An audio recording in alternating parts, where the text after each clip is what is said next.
Этому конфликту уже несколько лет. Многоквартирный двухэтажный дом расположен на пересечении улиц Чочуа и Гулия. Собственницей части дома является греческая семья Папаврамиди, временно проживающая в Греции. Дом по доверенности был передан их ближайшей родственнице Ирине Анкваб, которая в 2010 году сдала жилье в аренду Диане Хаджимба. Через некоторое время семья Хаджимба перестала оплачивать за жилье и каким-то образом оформила квартиру на себя. 3 года шли суды.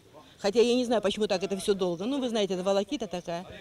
Вот. И еле-еле доказали, что всех соседей водила. Все подтверждали, что это, понимаете. Вот она за неделю переоформила непонятно каким образом на себя дом. Ну, переоформила, выиграли все, теперь выселить надо. Никак не можем выселить. Это человек, который здесь жил, Папаврамиди.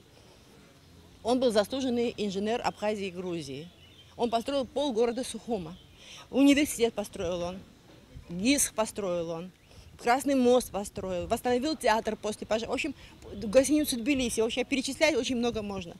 И, понимаете, это заслуженный человек. Вместо мемориальной доски вот на этом доме она заняла этот дом. Законные владельцы подали в суд. Дело выиграли. Решением Верховного суда Абхазии оформление дома было признано незаконным. Семье Хаджимба определили срок для выселения, но они не освобождали жилье. Судебные приставы неоднократно вручали им требования, но они не были выполнены. И представители закона были вынуждены начать процедуру принудительного выселения. Давай начинаем отсюда.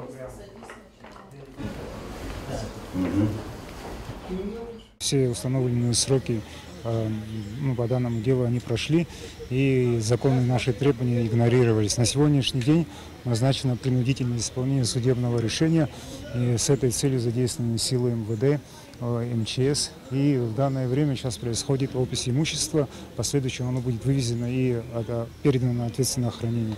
Судебная тяжба длилась несколько лет. Сегодня сотрудники правоохранительных органов вместе с судебными приставами выселили семью и описали имущество в присутствии понятых. В решении суда указано, что Диана Хаджимба имеет на иждивении несовершеннолетнего ребенка и супруга-инвалида Отечественной войны народа Абхазии. Пока неизвестно, где семья будет проживать. В решении Верховного суда ничего не сказано о предоставлении аналогичного жилья. Сима Аргун, Леон Адлиба, Абхазское телевидение.